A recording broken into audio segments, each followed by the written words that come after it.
Hello candidates and welcome to Government Crackers. So talking about the FCAT examination, अगर मैं last 60 days की preparation के लिए बोलूँ FCAT की, तो FCAT पहले तो बिल्कुल भी घबराने वाली बात नहीं है. is an examination which is very easy to crack and anybody can crack the examination.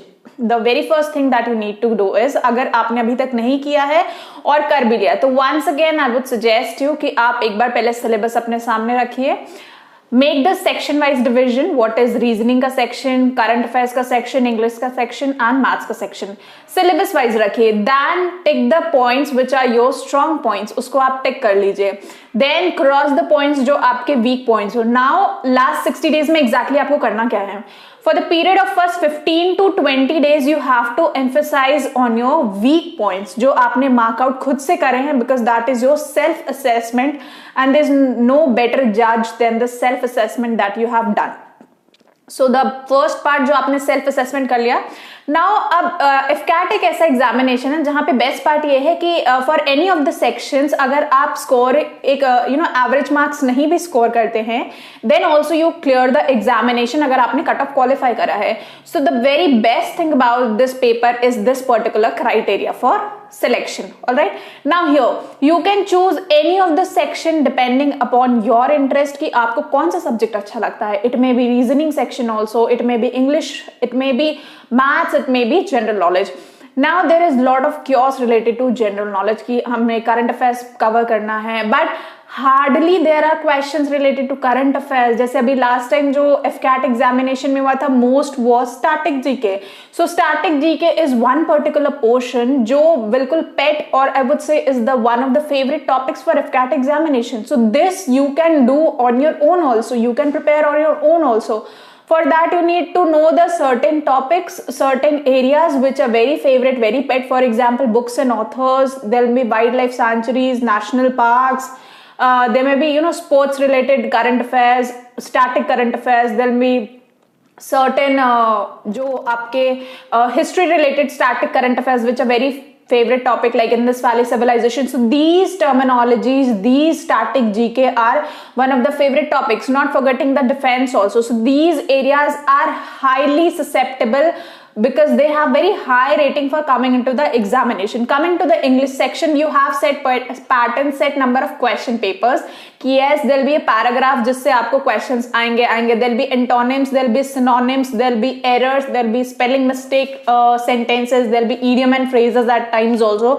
तो बहुत set pattern होता है depending upon. यहाँ पे this paper actually does not need any strategy. यहाँ पे आपको बस अपने strong points को करना है. बेस्ट पार्ट ये, एक क्वेश्चन अगर आप सही करते हैं you get 3 marks और एक क्वेश्चन गलत करते हैं -1 is deducted.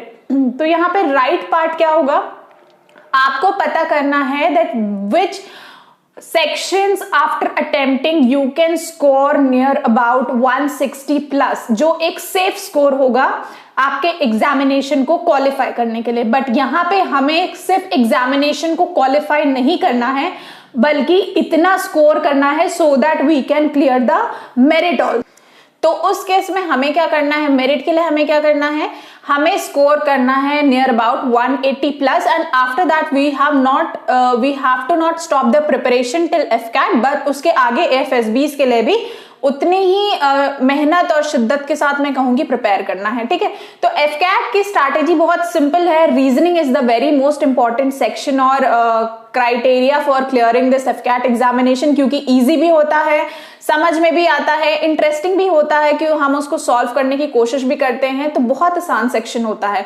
The only thing you need to do is the right study material, right amount of practice for that particular area. अगर आपको पता है कि ये डॉट रिलेटेड फिगर्स आते हैं तो आपको उनसे रिलेटेड प्रैक्टिस करनी है. डिफिकल्टी लेवल उसी में रेज करना है कि अगर एक डॉट के क्वेश्चंस आते हैं you need to make 2 dots और उसके बाद आप खुद उन मटेरियल से प्रैक्टिस करें. तो most important thing is the right amount of material and the direction in which you are studying. क्योंकि अब रीजनिंग बहुत वाइड लेवल पे होता है, लेकिन आपको पढ़ना है उन क्वेश्चंस को, उन टॉपिक्स को जो एक्चुअली पहले एग्जामिनेशन में पूछे जा चुके हैं. Second, coming down to English में अगर आप बहुत अच्छा, मैं कहूंगी अगर आप वोकैबुलरी को छोड़ देते हैं, vocab section which is difficult at times, no harm in that, because vocab के अलावा भी you have n number of questions जो अगर आप कर लेते हैं तो क्योंकि कोई क्राइटेरिया नहीं होता क्वालिफाइंग करने का हर सेक्शन को, तो अगर आप 25 जैसे क्वेश्चंस आते हैं, 8 क्वेश्चंस आपके एंटोनिम्स सिनोनिम्स के हो गए, तो 16-17 क्वेश्चंस भी बाकी आपके हाथ में होते हैं, अगर आप वहां पे अच्छा परफॉर्म कर लेते हैं, no harm in that. Next is about the mathematics section, which most of the persons are actually afraid for. mathematics और लेंदी सेक्शन भी होता है, तो मैथ्स में कहूंगी आप सबसे लास्ट में अटेम्प्ट करिए. और मैथ्स में there are again set of questions, जैसे प्रॉफिट लॉस हो गया, वर्क एंड टाइम हो गया, train related, boat speed, boat stream, तो ये क्वेश्चन शॉर्ट है जो एग्जामिनेशन में पूछे जाएंगे. Now the difficulty is been raised by कि इनमें 1 से 2 कंडीशंस को जो है अब अप्लाई कर दिया गया है. So you need to make the quadratic equation, उसके बाद आपको प्रॉपर्ली उन चीज को सॉल्व करना है. Now the very first strategy for this particular thing is, सबसे पहले रिस्ट्रिक्ट करें अपने आप को सोशल मीडिया प्लेटफॉर्म्स पे, सोशल ग्रुप्स पे, सोशल कल्चर्स पे. होता क्या है कि इसकी वजह से जब आप डिस्कस करते हैं बहुत ज्यादा एक चीज के बारे में, तो एक नेगेटिविटी क्रिएट हो जाती है. उस नेगेटिविटी को अवॉइड करने के लिए, क्योंकि अगर आपको पता चला आपके फ्रेंड ने बहुत ज्यादा प्रिपेयर कर लिया, तो this is human psychology, you will be somewhat little bit depressed और नर्वस कि आपने तो अभी स्टार्ट नहीं करा या एक ही टॉपिक कवर करा है. तो last 60 days actually you need to be surrounded by people who actually can motivate you, जो आपको बोल सकते हैं नहीं yes you can do it, जो भी आपने करा बहुत अच्छा करा. You need such kind of people. Also जितना ज्यादा आप अपने आप को लिमिट करके खुद पे टाइम देंगे और अपनी पढ़ाई पे टाइम देंगे, that will be somewhat very good for you. ठीक है, तो पहली चीज आपको ये करनी है, which I personally believe and which actually works out. अगर आपने नहीं किया है तो प्लीज कर लीजिए.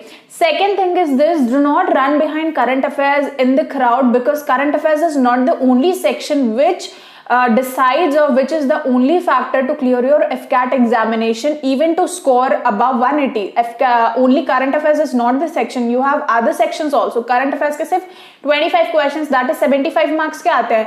Leaving 75 you have 225 marks in your hand. तो आप क्यों परेशान हो रहे हैं? So don't run behind that crowd. आप भीड़ में मत भागिए, stand out like a leader. ठीक है.